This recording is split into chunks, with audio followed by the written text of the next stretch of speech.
So this was actually my first time using PTFE fittings, or hose, I guess, with AN fittings. Outstanding product. I really like it. No leaks at all, and you're going to see one of the reasons why that is. So you use this tool here. You're going to stretch out the inner part of the PTFE. There we go. Kind of give it a little twirl and a wiggle. And then I had some trouble with this going in and out of focus. So you're just going to use like something not sharp, just something blunt like the edge of a screwdriver like this, just to kind of work the metal braiding away from the plastic. Now I took the tape off. You don't have to do that, but it helps. Yeah, again, you don't want to bend it. You saw how I bend it. I just bend it back. You don't want to crush it, because the idea is you want it to be round. So, but you see how it's flared away like that? That's what you want. Now, what I should have done is, let me show you this. You take the little fitting off, but be careful that the little ring, and it kind of falls out of the camera here. Let me just show you.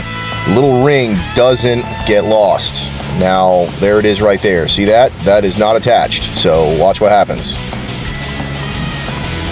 I'm going to take it out, and it's got a tapered end on it. We're now going to, yeah, I'm telling you, don't put it in yet. Don't put it in yet. There you go. This is why that really should be on before you start flaring out that metal braiding. But anyway, remember to put that on. Then wedge in your little tapered fitting inside between the metal and the PTFE, I guess, hose pipe. Okay, just a nice little, push it in fit.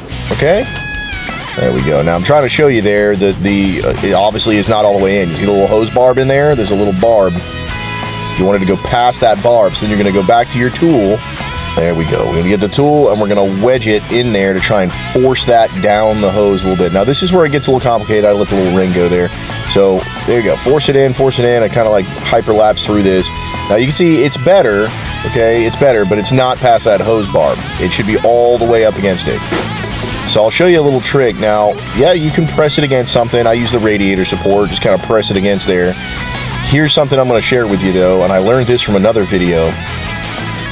And I've just kind of been using the trick. Flip the tool over. Use the back end of it. Put it against the base. Now, you've got nothing to brace it, so you're just going to have to use your muscles. Now, look at it. You press hard enough on that thing.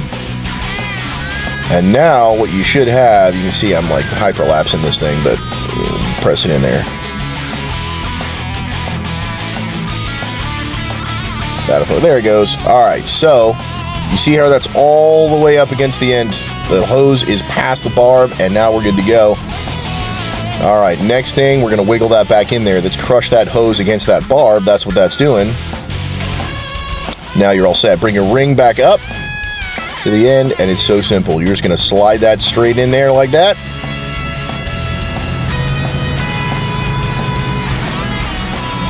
Give it a little wiggle. Make sure it's in. Slide it up. Now, it's going to feel a little difficult at first because you're leaving the metal braiding on. You don't remove it. You leave it on. The whole thing kind of clamps together. All right, just like that. I'm going to feed it through the top of the intake. Slide it through here. There we go. At least this thing's starting to look like a clean and tidy engine now. I still got some more cleaning up to do. I got wiring, I got all kinds of stuff that I want to tidy up, but I just want to get it running and enjoy it for a little bit. I mean, I've owned this truck a long time, and it's never gotten this much attention.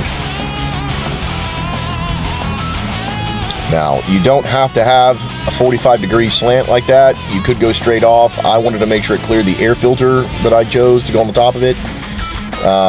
So I used a 45-degree slant like that to kind of come down so that the air filter could sit nice and flush like it's supposed to.